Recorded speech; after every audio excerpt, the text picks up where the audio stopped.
बिस्मिल्लाहिर्रहमानिर्रहीम। अस्सलाम वालेकुम students, education with F channel में खुशामदीद। एक नई सीरीज़ मैथ की लेकर मैं आई हूँ, MTH 202 डिस्क्रिएट मैथमेटिक्स। बहुत ज़्यादा स्टूडेंट्स की फरमाइश थी कि आपने MTH 101 की सीरीज़ बहुत अच्छी बनाई है, आप काइंडली इस सीरीज़ को भी अपलोड करें। और भी बहुत मैथ की सीरीज़ जिनके बारे में स्टैट उनकी सीरीज़ के बारे में फ़रमाइश है, तो मैं ज़रूर कोशिश करूँगी कि मैं आपकी जो ये फरमाइश है, आपकी जो रिक्वेस्ट है, मैं ज़रूर एक्सेप्ट करूँ। एक मेरी छोटी सी रिक्वेस्ट है कि काइंडली मेरी वीडियोज़ को, मेरे लेक्चर्स को ऑनलाइन देखा करें ताकि आपके साथ साथ मुझे भी इसका फ़ायदा हो। और एक छोटी सी रिक्वेस्ट ये है कि काइंडली मेरे चैनल को लाइक, सब्सक्राइब्स और कमेंट ज़रूर किया करें, अपने फ्रेंड्स में भी इसे रिकमेंड किया करें। और अपनी मेरे आने वाली तमाम वीडियोस की जो है वो आप को अपलोड मिलती रहेगी। बेल आइकॉन प्रेस करें ताकि आपको पता लगता जाए कि मेरी आने वाली तमाम वीडियोस कौन कौन सी हैं और आप उसे बज़रिए ऑनलाइन ज़रूर देख सकें। अच्छा जी, MTH 202 discrete mathematics lecture number 1 है। इसमें टॉपिक जो आज हम फर्स्ट लेक्चर में पढ़ेंगे वो है लॉजिक, लेकिन उससे पहले हम डिस्क्रिएट मैथमेटिक्स की छोटी सी डेफिनेशन देख लेते हैं।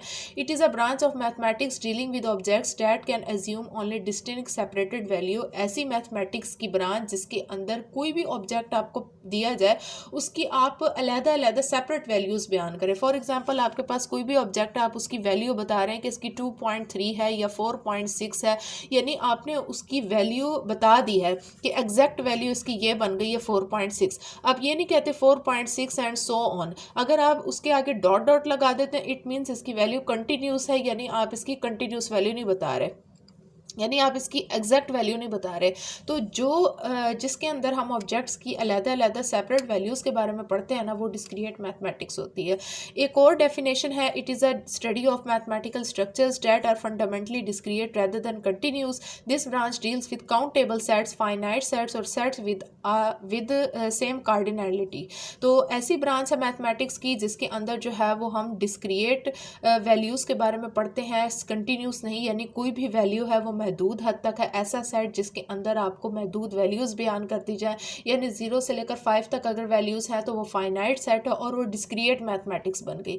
लेकिन ऐसा सेट जिसके अंदर आपको 0 से लेकर अनकाउंटेबल वैल्यूज़ बयान की जा रही हैं, तो वो चीज़ क्या कहलाती है? कंटिन्यूस कहलाती है, यानी इसमें आपको परफेक्ट एग्जैक्ट वैल्यू नहीं बताई जा रही, तो वो चीज़ कहलाती है डिस्क्रिएट। तो आगे चल के हम इसका डिफरेंस भी पढ़ेंगे कि डिस्क्रिएट और कंटिन्यूस में डिफरेंस क्या है। देखते हैं कि हमारे इस मैथमेटिक्स में जो मेजर टॉपिक्स हैं वो हम क्या पढ़ेंगे। मेन टॉपिक्स इसमें जो है वो है logic, sets and operations on set, relations and their properties, functions, sequences and series.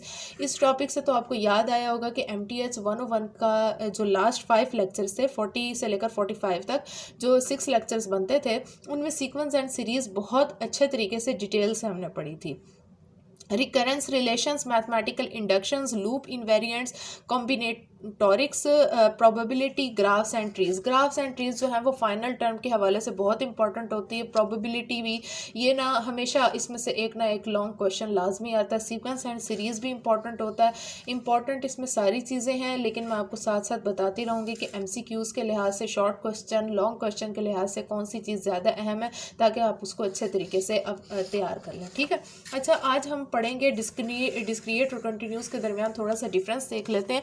अब डिस्क्रिएट ये होता है जैसे फॉर एग्जांपल ग्राफिकली बताया हुआ, जिसमें स्टेप बाय स्टेप कोई चीज़ आपको बयान की जा रही हो। और कंटिन्यूस देखें कि मुसलसल चल रही है, यानी इसके अंदर किसी भी तरह की कोई रुकावट नहीं है, वो कंटिन्यूस हो गई। डिस्क्रिएट जो स्टेप बाय स्टेप चल रही हो वो कहलाती डिस्क्रिएट।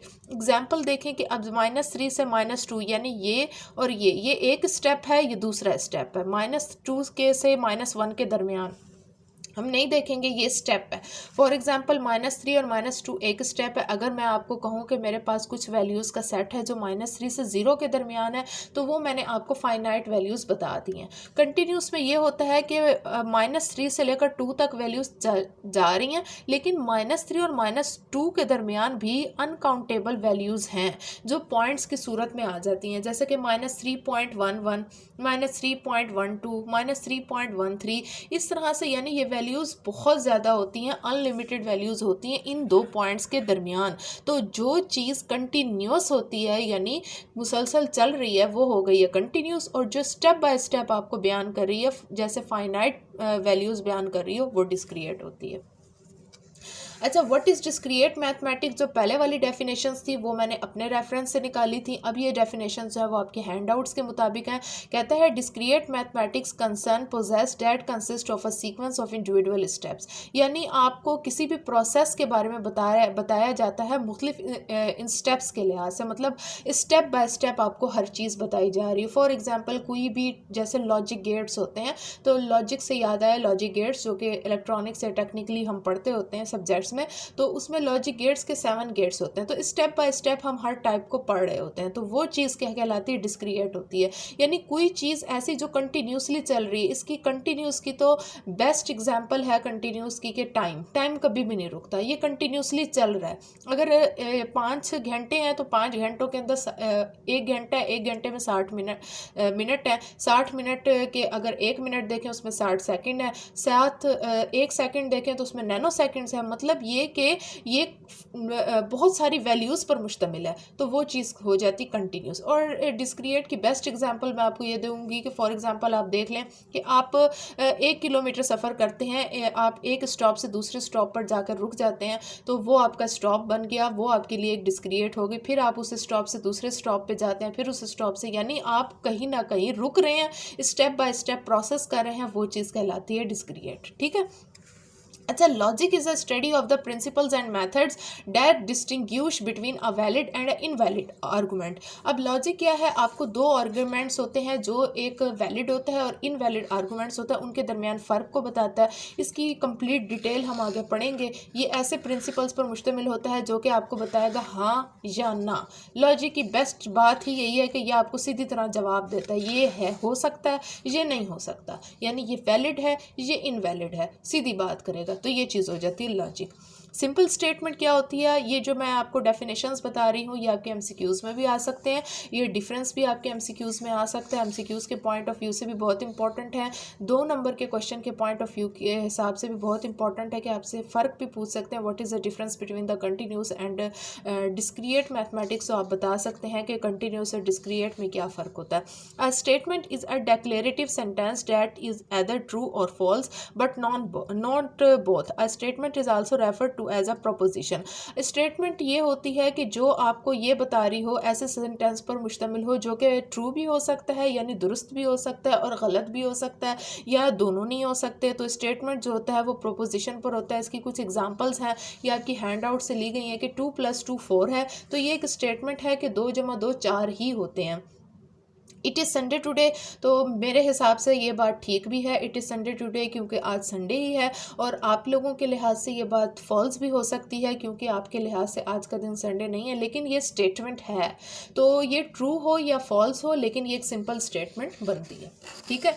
अच्छा, अब वो कहता है if a proposition is true we say that it has a truth value of true. अगर कहता है प्रोपोजिशन जो है वो ट्रू होती है, तो हम कहते हैं कि उसकी जो ट्रूथ वैल्यू है वो क्या है, ट्रू है।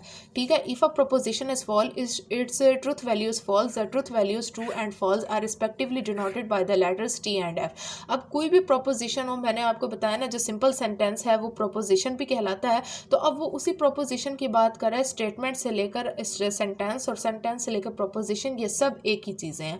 अब वो कहता है प्रोपोजिशन ट्रू हो तो हम उसको ट्रू, उसकी ट्रूथ वैल्यू ट्रू होती है, यानी अगर कोई भी आपको स्टेटमेंट में देती हूँ वो आपके हिसाब से ठीक है, हम समझते हैं कि वो चीज़ ठीक है, तो उसकी जो ट्रूथ वैल्यू है, यानी जो उसकी सेंटेंस की जो प्रोबेबिलिटी है, फॉर एग्जांपल सेंटेंस की जो वैल्यू है वो ट्रू है। अगर वो सेंटेंस फॉल्स होगा, यानी उसकी स्टेटमेंट जो लिखी हुई है वो हम कहते हैं कि गलत है, यानी 2 + 3 = 7 कह दूँ, यानी 2 + 3 अगर मैं कह दूँ 7 के बराबर है, तो ये सेंटेंस फॉल है कि 2 + 3 जो है वो 5 के बराबर होता है, 7 के बराबर नहीं होता, तो इसकी जो ट्रूथ वैल्यू क्या हो गई, फॉल्स हो गई। इन दोनों को हम टी और एफ से जाहिर करते हैं, और यही चीज़ लेकर हमने आगे चलनी है। अब देखिए कुछ प्रोपोजिशंस हैं और कुछ नॉट प्रोपोजिशंस हैं। अब कहते हैं ग्रास इज ग्रीन, जी हाँ जी, ग्रास तो ग्रीन ही होता है।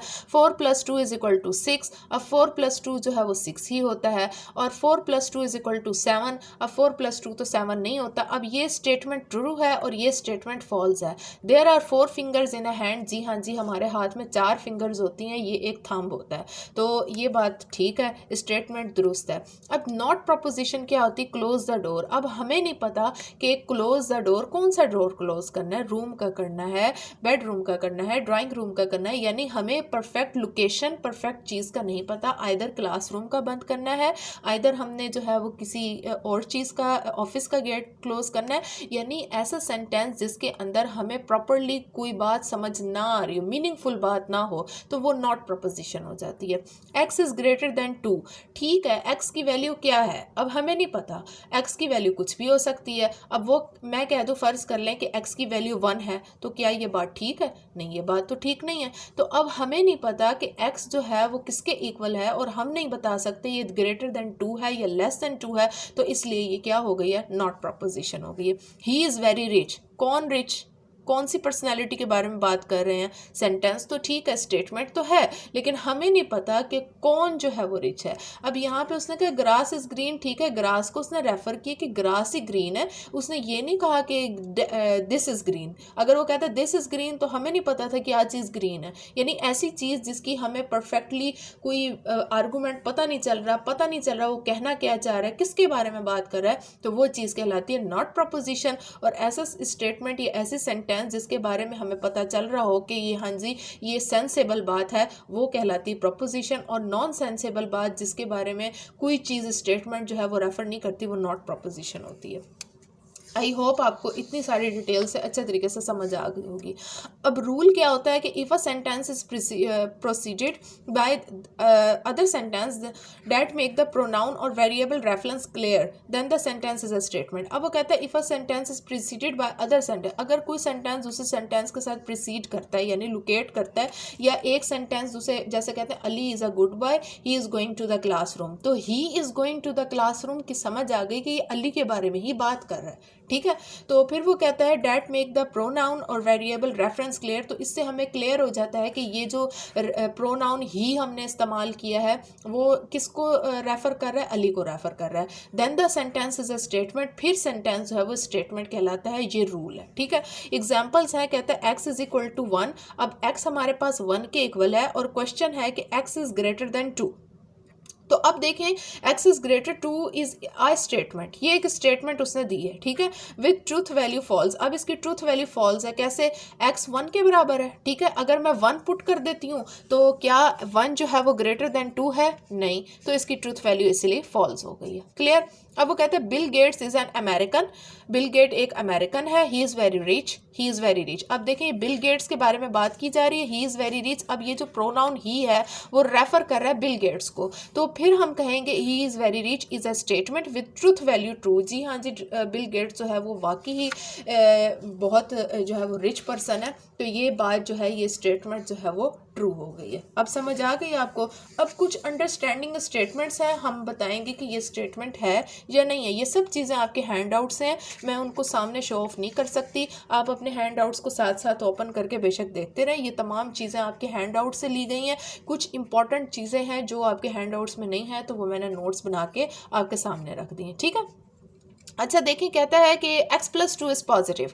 अब x + 2 इज़ पॉजिटिव कैसे पॉजिटिव है, हमें तो नहीं पता x की वैल्यू क्या है, तो ये नॉट ए स्टेटमेंट हो गई, ठीक है। मे आई कम इन, कहाँ, किसको, कौन कह रहा है, किस लिए कहा जा रहा है, तो ये भी एक स्टेटमेंट नहीं है, ठीक है। लॉजिक इज़ इंटरेस्टिंग, अब उसने बता दिया है कि ये लॉजिक इंटरेस्टिंग है, यानी उसने ये नहीं कहा डैट इज़ इंटरेस्टिंग। अगर वो उसको जो है वो इनसेंसेबल तरीके से बात करके कहता है ना कि डैट इज़ इंटरेस्टिंग, तो हम कहते हैं नॉट अ स्टेटमेंट। जो है वो उसने ये बात क्लियर कर दी है कि लॉजिक इज़ इंटरेस्टिंग, तो ये स्टेटमेंट हो गई है। इट इज़ हॉट टुडे, आज बहुत गर्मी है, ये भी स्टेटमेंट है क्योंकि इसने आज के दिन की बात की है। -1 is greater than 0 a statement, ये एक स्टेटमेंट है कि वो बात कर रहा है कि -1 ग्रेटर देन है 0 के, तो ये एक स्टेटमेंट है, आइदर ट्रू हो या फॉल्स हो, लेकिन अभी हम सिर्फ स्टेटमेंट की बात कर रहे हैं कि यानी क्लियर है। अब देखिए x + y is equal to 12, अब हमें नहीं पता x क्या है, y क्या है, कैसे 12 के बराबर हो गई। अब जब वो स्टेटमेंट होगी तो फिर बाद की बात ही है, हम उसको ट्रू कहेंगे या फॉल्स, पहले तो हम कुछ नहीं कह सकते, पहले हम स्टेटमेंट को देखेंगे कि स्टेटमेंट हमें किस किस्म की मिल रही है। जब हमें स्टेटमेंट मिलती है फिर हम बात करते हैं कि either that is a true और डैट इज़ अ फॉल्स। तो अभी ये हम देख रहे हैं कि ये स्टेटमेंट नहीं है, ठीक है। अब वो देखते हैं नेक्स्ट हमारे पास डेफिनेशन आती है compound statement. Simple statements could be use to build a compound statement. Simple statements मिलकर बनाती हैं कंपाउंड स्टेटमेंट। सिंपल सी एक बात आपको बताऊंगी, जब हम छोटी क्लासेस में तो हम बहुत आसान ग्रामर पढ़ते थे इंग्लिश की, उसमें यही होता था कि लेटर्स मिलकर वर्ड्स बनाते हैं, वर्ड्स मिलकर सेंटेंस बनाते हैं, सेंटेंस मिलकर पैराग्राफ बनाते हैं, पैराग्राफ मिलकर कोई भी एक ऐसे बना देते हैं या कोई भी चीज़ बना देते हैं, टॉपिक बना देते हैं, यानी एक छोटी छोटी चीज़ मिलकर बड़ी चीज़ बनाती है। तो यहाँ पे सिंपल स्टेटमेंट्स मिलकर एक कंपाउंड स्टेटमेंट यानी बड़ी स्टेटमेंट बना रहे हैं, ठीक है।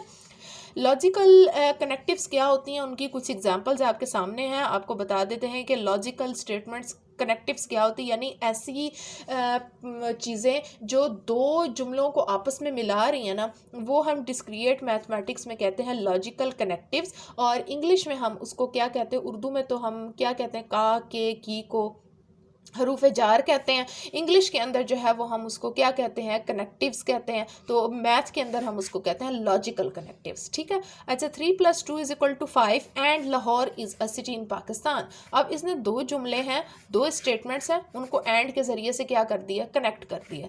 द ग्रास इज़ ग्रीन और इट इज़ हॉट टुडे। अब और या है उर्दू में, तो इसने दो चीज़ों को सेंटेंसेस को मिला दिया एक छोटी और के साथ या लॉजिकल कनेक्टिव्स के साथ, ठीक है। कहते हैं discrete mathematics is not difficult to me. अब डिस्क्रिएट मैथमेटिक्स जो है वो मेरे लिए डिफ़िकल्ट नहीं है, और या कुछ भी इसके साथ मिला सकता है, वो यहाँ पे उन्होंने लिखी नहीं है, या मैं मिला देती हूँ, एंड आई फेल्ट ईजी, और मैं बहुत आसान महसूस करती हूँ, ठीक है। एंड और not are called the logical sentence. अब देखें, एंड और नॉट, अगर मैं ये वाला ना भी लगाऊं तो ये नॉट जो है वो क्या है, लॉजिकल स्टेटमेंट दे रहा है। क्लियर हो गई है, यानी इन 3 सेंटेंसेस में बता रहा है कि एंड और नॉट जो है वो क्या है, लॉजिकल कनेक्टिव्स हैं। क्लियर हो गया।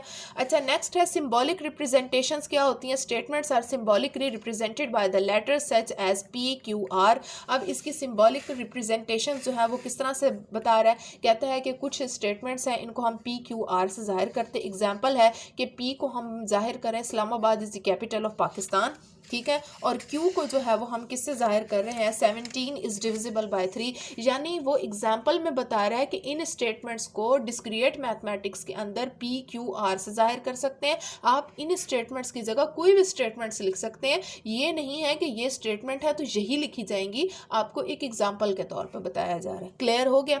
अच्छा, अब कनेक्टिव्स हैं, उनके मीनिंग्स हैं, सिम्बल्स हैं, और किस तरह से वो कहलाए जाएंगे यानी कॉल्ड हैं, वो हम बताएंगे, ठीक है। कनेक्टिव्स हैं negation, conjunction, disjunction, conditional, biconditional, और इनके मीनिंग क्या है। नेगेशन जो है उसको हम कहते हैं नॉट, सिंबल है मद्दा, जैसे अलिफ के ऊपर हम मद्दा उर्दू में डालते हैं ना, तो ये मद्दा का सिंबल है। और अगर मैं इलेक्ट्रिकली बात करूँ, टेक्निकली तरीके से बात करूँ, तो ये साइन वेव सिग्नल बन जाता है। अच्छा, इसको हम क्या कहते हैं, टिल्ड कहते हैं। कंजक्शन जो है वो एंड हो गया, और इसको जो है वो हैट से जाहिर करते हैं, ये सिंबल है, हैट पढ़ते हैं। डिसजंक्शन जिसको हम और कहते हैं, और इसको पढ़ते हैं वेल और वी, स्मॉल वी से जाहिर करते हैं। कंडीशनल जो है वो इफ़ या देन से होती है, इसे एरो से जाहिर करते हैं। By conditional if and only if, तो डबल एरो हेड से जाहिर करते हैं और इसे डबल एरो पढ़ते हैं। क्लियर हो गया। अब कुछ एग्जांपल्स हैं, कहता है पी हमारे पास बराबर है Islamabad is the capital of Pakistan, Q 17 is divisible by 3। पहले हमने ये दोनों एग्जांपल्स पढ़ी थी ना। अब कहता है कि इनको हम इन सिंबल्स की मदद से कैसे जाहिर करते हैं। दो स्टेटमेंट्स हैं, उनको पी क्यू से जाहिर किया। अब इन दो स्टेटमेंट्स को मिलाना चाहती हूँ तो मैं कैसे मिलाऊंगी, Islamabad is the capital of Pakistan and 17 is divisible by 3। अगर मैं एंड इस्तेमाल करूंगी, ठीक है, कंजक्शन इस्तेमाल करूंगी, तो कंजक्शन जो है वो कनेक्टिव है। हम ये आपको पता होगा, हमने इंग्लिश की ग्रामर में पढ़ी हुई है। तो अब देखें मैं इसे कैसे डिस्क्रिएट मैथमेटिक्स में जाहिर कर रही हूँ कि पी हैट क्यू, तो इसको मैं क्या कह रही हूँ, हैट कह रही हूँ। Islamabad is capital of Pakistan and 17 is divisible by 3। Clear हो गया। अब मैं इसके अंदर डिसजंक्शन यूज़ करना चाह रही हूँ इन्हीं दो सेंटेंसेस में, तो मैं कैसे करूँगी, पी वेल क्यू, यानी इससे वेल साइन से आपस में कनेक्ट कर रही हूँ, तो इस्लामाबाद यानी आप कोई से भी दो सेंटेंसेस ले लें और इन कनेक्टिव्स की मदद से उनको आपस में कैसे कनेक्ट कर सकते हैं, ये हम डिस्क्रिएट मैथमेटिक्स में बाय सिंबॉलिकली देख रहे हैं। सिंबॉलिकली इन्हें किस तरह से रिप्रेजेंट किया जाता है, ठीक है। यही चीज़ आपको एग्जाम्पल्स की मदद से बता रहे हैं। कोई डिफ़िकल्ट चीज़ नहीं है, बहुत ईजी है, ज़रा सा समझना है और अटेंशन लेनी है। इंशाल्लाह ताला आप लोगों को सब कुछ क्लियर हो जाएगा। Islamabad is capital of Pakistan और 17 इज़ डिविजिबल बाय 3। देखें यहाँ पे वेल के साइन ने और जाहिर कर दिया, ठीक है। अब ये देखें, ये हमने कौन सा मद्दा वाला साइन पढ़ा था, नेगेशन का साइन था। It is not the case that Islamabad is the capital of Pakistan, यानी किसी भी बात की तलाफी करना, ना में इनकार में कहना कि नहीं, यानी हर चीज़ में ना शामिल हो तो वो नॉट में आ जाती है, नेगेशन कह देते हैं और इसे टिल्ड कहते हैं, टिल्ड पी। तो ये जो मैं आपको सिंबल्स बता रही हूँ, मीनिंग बता रही हूँ, कनेक्टिव्स बता रही हूँ और कॉल्ड इनका बता रही हूँ, तो ये आपने अपने माइंड में ज़रूर रखना है। MCQs वाइज ये चीज़ बहुत इंपॉर्टेंट है। ये MCQs में आ सकती है, आपसे क्विज़ेज़ में भी पूछा जा सकता है, जो आपके लेक्चर के क्विज़ेज़ आएंगे उनमें से भी पूछा जा सकता है कि ये वाला जो सिंबल है इसको कैसे पढ़ते हैं, या कंजक्शन को जो है वो सिंबॉलिकली किस तरह से जाहिर किया जाता है। इस तरह के सिंबल आ सकते हैं और इनके मीनिंग क्या बनते हैं, कुछ भी आपसे MCQs में पूछ सकते हैं। ये MCQs वाइज बहुत इंपॉर्टेंट है, ठीक है। It is not the case that Islamabad is capital of Pakistan, तो ये नेगेशन आ गया।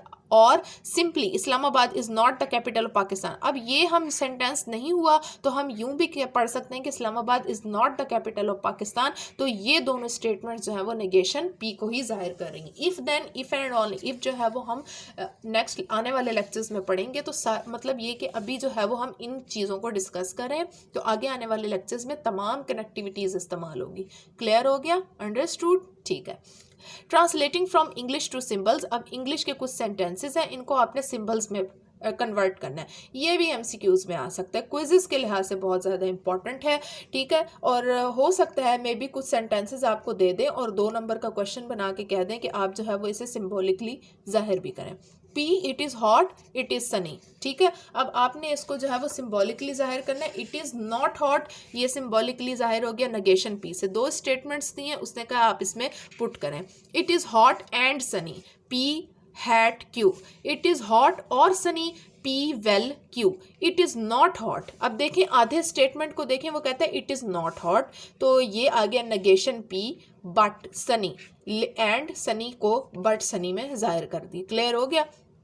It is neither hot nor Sunny. अब यानी एक स्टेटमेंट्स में 2 इनकार चल रहे हैं कि नाइदर हॉट नॉट सनी, तो नेगेशन दोनों के साथ आ गया, negation P and negation Q, जिसको हम टिल्ड बोलते हैं, tilde P hat tilde Q। Clear हो गई।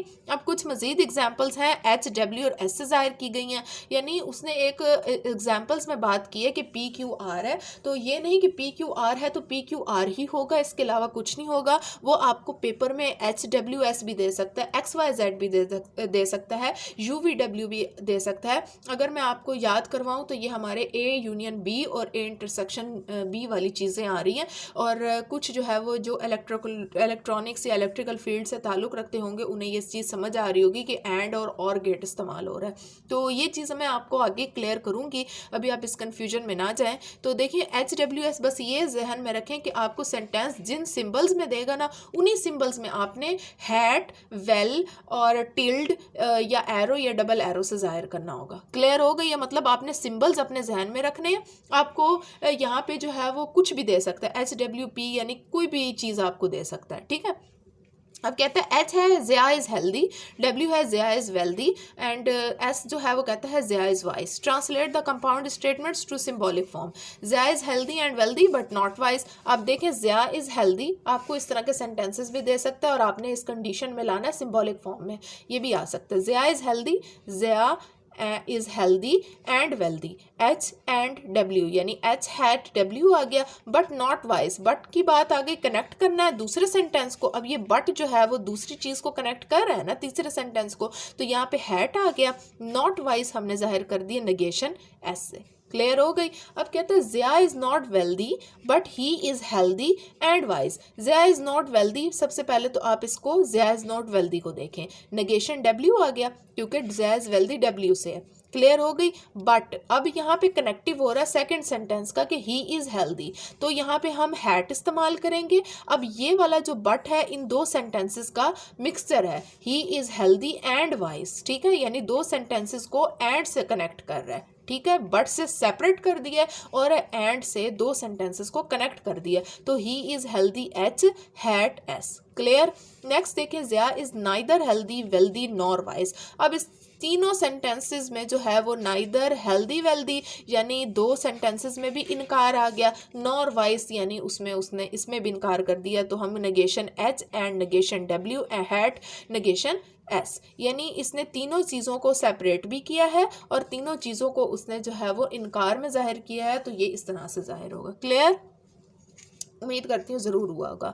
Translating from symbols to English, अब आपको कुछ सिंबल्स दे रहा है, उसको आपने इंग्लिश में कन्वर्ट करना है, तो ये चीज़ भी आपके पेपर में आ सकती है, तो इसको भी आपने बहुत अच्छे तरीके से देखना है। अब देखें यहाँ पे उसने एम और सी से लिखा है, तो इसमें भी कंफ्यूज नहीं होना कि अब एम कहाँ से आ गया, मतलब कि यहाँ पे वो कुछ भी अपने मर्जी से ए से लेकर जेड तक कोई भी अल्फ़ाबेटिक सिंबल इस्तेमाल कर सकता है, तो आपने इस चीज़ में कंफ्यूज नहीं होना। सिर्फ वो आपने आपको एग्जांपल बताइए कि डिस्क्रिएट मैथमेटिक्स में हम जो है वो P Q R S Y Z किसी भी चीज़ से आपको जाहिर कर सकते हैं। एम है Ali is good in mathematics, Ali जो है वो मैथमेटिक्स में अच्छा है। सी है Ali is a computer science student, Ali जो है वो कंप्यूटर साइंस स्टूडेंट है। अब ट्रांसलेट इनटू इंग्लिश, अब कुछ सिंबल्स दिए हैं, नेगेशन सी दी है, सी देखें हमारे पास ये है, नेगेशन में है, तो हम क्या लिखेंगे, Ali is not a computer science student, simple, ठीक है।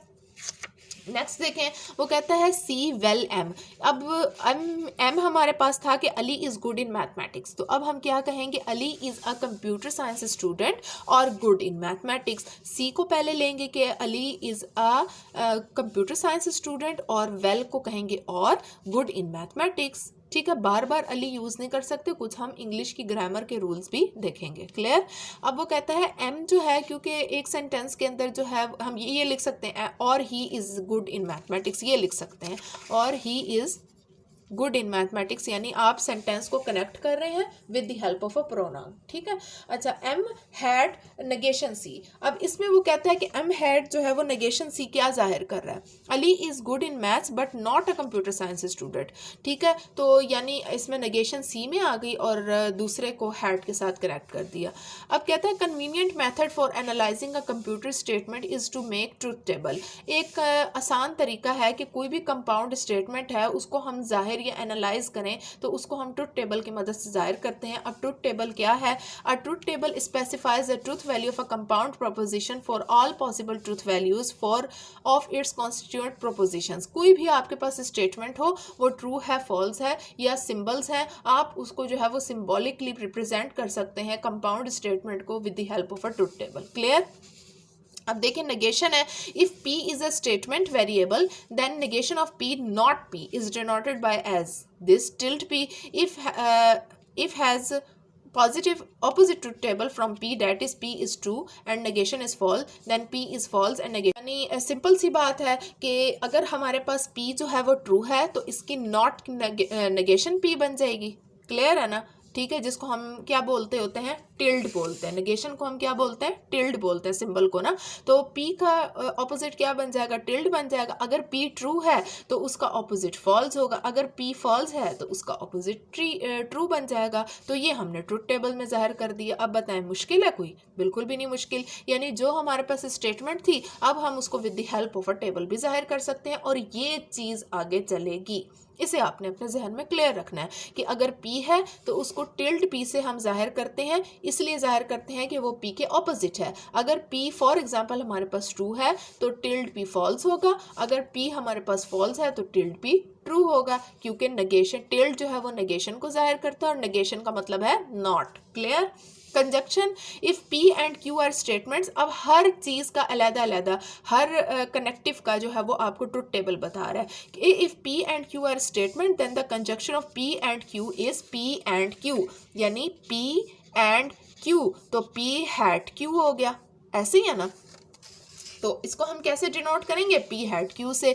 तो अब कैसे पढ़ेंगे कि P had Q is true only when both P and Q R true. जब दोनों पी एंड क्यू दोनों ट्रू होंगे तो फिर पी एंड क्यू भी ट्रू होंगे। अब ये बात कैसी है, मैं आपको सिंपल सी एक बात समझा दूं जो आपको पी को और ये हैट को और वेल को समझने में आसानी होगी। याद रखना कि जो ये हैट है ये जाहिर करता है एंड को, और आपने फिजिक्स में कुछ रूल्स पढ़े होंगे, गेट्स पढ़े होंगे, याद होगा एंड गेट और गेट। तो एंड गेट में हम क्या करते होते थे, मैथमेटिकली मल्टीप्लिकेशन करते थे। अच्छा, ये जो वेल है ये और गेट को जाहिर कर रहा है, और गेट में हम क्या करते होते थे, दो लॉजिक्स को आपस में ऐड करते होते थे। आप याद रखेंगे ना, ये दोनों स्टेटमेंट्स आपको याद करने की ज़रूरत नहीं पड़ेगी कि आपके पास फॉर एग्जांपल पी जो है वो 1 में है और क्यू आपके पास 0 में है, तो आपके पास मल्टीप्लाई करेंगे तो 0 ही आएगा। अब मैं इसी को 1 को कह देती हूँ कि मेरे पास ट्रू है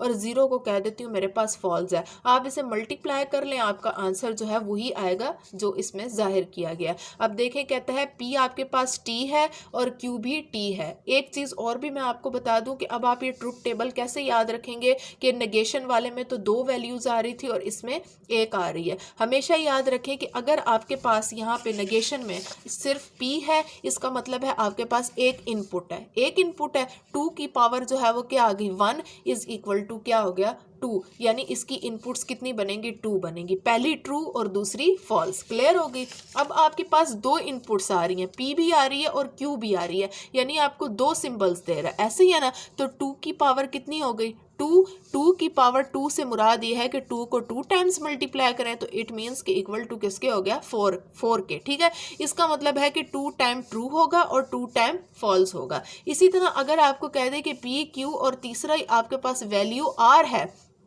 जैसे अभी हमने पीछे सेंटेंसेस पढ़े हुए हैं कि एच डब्ल्यू और एस है, कहता है इसका ट्रुथ टेबल बनाएं। अब देखिए ये आपको 3 वैल्यूज दे रहा है, तो 2 की पावर 3 क्या होगा, 2 into 2 into 2 is equal to क्या होगा, 8। तो इसका ट्रुथ टेबल भी मैं बना सकती हूँ, आप भी बना लेंगे। 8 इसका मतलब है 4 दफ़ा ट्रू आएगा और 4 दफ़ा फॉल्स आएगा। अब क्लियर हो गई है। इसी तरह देखें, 2 दफ़ा ट्रू, 2 दफ़ा फॉल्स, फिर 1 दफ़ा ट्रू, 1 दफ़ा फॉल्स, 1 दफ़ा ट्रू, 1 दफ़ा फॉल्स। ये आप याद रखें। इसके बाद एंड का काम है मल्टीप्लाई करना। ठीक है, टी का मतलब है 1 और एफ का मतलब है 0। तो 1 1 1 आ गया, टी और टी ट्रू हो गया, टी 1 है, एफ जो है वो 0 है, टी 1 को 0 से मल्टीप्लाई किया, आंसर 0 आ गया। एफ का मतलब 0 हो गया, टी का मतलब 1 हो गया, तो 0 को 1 से मल्टीप्लाई किया, आंसर 0 आया। एफ और एफ 0 और 0 को मल्टीप्लाई करेंगे तो आंसर 0 आ गया। अब बताएं, ये टी एफ एफ एफ की फॉर्म आ गई है। सिंपल सी चीज़ है, मैथमेटिक्स के अंदर टेक्निकली तरीके से अगर काम करेंगे ना तो आपको किसी चीज़ की रट्टे मारने की ज़रूरत ही नहीं पड़नी, बल्कि आप फर खुद ही लिखते जाएंगे। इसी तरह एक आपका डिसजंक्शन का प्रोसेस है जिसको इंक्लूसिव और भी कहते हैं। तो डिसजंक्शन के अंदर क्या है, वेल है। मैंने अभी आपको बताया कि जो वेल है वो और गेट को जाहिर करता है और एडिशन को। अब इसमें फिर 2 इनपुट्स बता रहे हैं, यानी पी और क्यू 2 स्टेटमेंट्स दे रहे हैं, ऐसे ही है ना। अब अगर 2 स्टेटमेंट्स दे रहे हैं तो समझ जाए 2 की पावर 2 इट मीन्स कि आपके पास आ गई 4, यानी 4 आपके पास रोज बनेंगी, 4 रोज बनेंगी, 2 दफ़ा ट्रू 2 दफ़ा फॉल्स। ठीक है, 2 दफ़ा ट्रू 2 दफ़ा फॉल्स, 1 दफ़ा ट्रू 1 दफ़ा फॉल्स, 1 दफ़ा ट्रू 1 दफ़ा फॉल्स। फिर आप इसको जाहिर कर लें। अब इसमें वेल है, वेल का काम क्या है, ऐड करना। ठीक है, वैसे आप इसको डिस्क्रिएट मैथमेटिक्स से ही जाहिर करें, लेकिन देखें आप इसका ये आपके पेपर में आएगा कि आपको स्टेटमेंट दे देंगे, कहेंगे इसका ट्रुथ टेबल बनाएं, तो उस टाइम आप क्या करेंगे, ट्रू एंड फॉल्स के चक्रों में पढ़ेंगे। आप ये चीज़ याद रखें, टी टी एफ एफ, यानी अगर आपको पी और क्यू 2 स्टेटमेंट्स दे रहे हैं तो 2 दफ़ा टी और 2 दफ़ा फॉल्स, यानी 2 दफ़ा 1 2 दफ़ा 0 आएगा। फिर 1 दफ़ा 1 1 दफ़ा 0 1 दफ़ा 1 1 दफ़ा 0। इसका काम क्या है, वेल का ऐड करना है। 1 + 1 1। हमेशा याद रखें कि लॉजिक में कभी भी आप 1 + 1 इज इक्वल टू 2 नहीं कह सकते, इसका लॉजिकली आंसर दिया जाता है 1 में या 0 में। क्लियर हो गई है। अब 1 + 0 क्या होगा, प्लस है ना तो 1 आ गया, ये देखें ट्रू नहीं आ गया, 0 + 1 क्या आएगा 1 आ गया, ट्रू आ गया, और 0 + 0 0 ही होता है। तो सिंपल सी चीज़ है। अब इसमें जो स्टेटमेंट्स लिखी हुई आपको रट्टे मारने की ज़रूरत ही नहीं होगी कि if P vel Q is true when at least one of P and Q is true. अगर P और Q दोनों ट्रू होंगे तो आपके पास P वेल Q ट्रू होगा। अगर P vel Q is false only when both P and Q are false, जब P और V जो Q दोनों फॉल्स होंगे तो उस सूरत में ये फॉल्स होगा। अब ये चीज़ आपको भूल सकती है, रट्टा मारने ये MCQs में आएगी तो आप क्या करेंगे, फटाफट आप P वेल Q जहन में रख लेंगे। अब वो कहता है कि अगर आपके पास P ट्रू है, मैं आपको बताती हूँ, फॉर एग्जाम्पल MCQs में आपसे पूछ लेता है कि आपके पास P ट्रू है यानी T है और Q F है, तो आप बताएं P वेल Q क्या होगा। सिंपल सी बात है, आप समझ लें T 1 है और F 0 है, तो ये आ गया 1 + 0 = 1। आप जवाब दे देंगे 1। देखें इतने 2-3 सेकंड्स के अंदर हमारे पास जवाब आ गया। आपके पास तो 1.5 मिनट होता है MCQs को क्विज़ को हल करने के लिए। तो मुझे नहीं ख्याल, मेरा नहीं ख्याल कि आप लोगों को ये चीज़ जो है वो टफ़ लगेगी और मुश्किल से करेंगे। हाँ जी, अगर आप लोग ये पूछना चाहते हैं कि अगर हमारे पास आ जाती है P Q और R यानी 3 स्टेटमेंट्स आ जाती हैं, तो उस सूरत में आप ट्रुथ टेबल कैसे बनाएंगे। उस सूरत में देखें 2 की पावर क्या आएगी 3 आएगी ना, तो 2 की पावर 3 का क्या मतलब है कि 8। इट मीन्स कि जो आपके पास रोज़ बनेंगी वो कितनी होंगी 8 रोज़ बनेंगी। कैसे, 4 दफ़ा आप ट्रू लिखेंगे, 4 दफ़ा आप फॉल्स लिखेंगे, फिर ये आपकी P आ जाएगी। नेक्स्ट Q है तो Q में 2 दफ़ा ट्रू 2 दफ़ा फॉल्स, 2 दफ़ा ट्रू 2 दफ़ा फॉल्स लिखेंगे। तीसरी स्टेटमेंट R है तो फिर आप उसमें 1 दफ़ा ट्रू 1 दफ़ा फॉल्स, 1 दफ़ा ट्रू 1 दफ़ा फॉल्स, 1 दफ़ा ट्रू 1 दफ़ा फॉल्स, 1 दफ़ा ट्रू 1 दफ़ा फॉल्स। फिर अगर वो आपको कहते हैं कि P वेल Q मालूम करें तो वेल का मतलब ऐड है, इन दोनों को ऐड कर दें। अगर वो कहे P एंड हैट Q है तो इसका मतलब है P और Q को आपने मल्टीप्लाई करना है, इन दोनों को मल्टीप्लाई करके जवाब दे दें। बहुत ही सिंपल है, टेक्निकल तरीका है। अगर वो कह दे कि आपको नेगेशन Q R मालूम करना है, नेगेशन R, तो जो R की स्टेटमेंट ट्रू में है उसको आप फॉल्स में कर दें, जो फॉल्स में है उसको ट्रू कर दें। सिंपल सी चीज़ है। अगर वो कह दे कि आपने P हैट Q मालूम करनी है, अब आप इसका करें P हैट Q का नेगेशन मालूम करें, तो जो आपके पास ट्रू में होगी उसको फॉल्स कर देंगे, जो फॉल्स में होगी उसको ट्रू कर देंगे। सिंपल सी है, जो स्टेटमेंट वो आपको देगा आप खुद ब खुद उसका ट्रुथ टेबल बना लेंगे। अब मुझे बताएं कि इस चीज़ में आपको कोई डिफ़िकल्टी है। उम्मीद करती हूँ कि आपको आज का लेक्चर भी बहुत अच्छे तरीके से समझ आ जाएगा। इंशाल्लाह मैं ये लेक्चर और उससे आने वाले तमाम लेक्चर जो है वो जल्द से जल्द अपलोड करूँ ताकि आप लोगों को स्टडीज़ में आसानी हो। मेरे चैनल को लाइक सब्सक्राइब और कमेंट ज़रूर किया करें। अपने अच्छे अच्छे कमेंट से मुझे ज़रूर जो है वो अप्रिशिएट किया करें और बताया करें कि आपको मेरे लेक्चर्स कैसे लग रहे हैं। ऑनलाइन देखा करें और अपने फ्रेंड्स में ज़रूर सब्सक्राइब किया करें, शेयर किया करें। तब तक के लिए इजाज़त दीजिए, अपनी दुआ में याद रखिएगा। अल्लाह हाफ़िज़।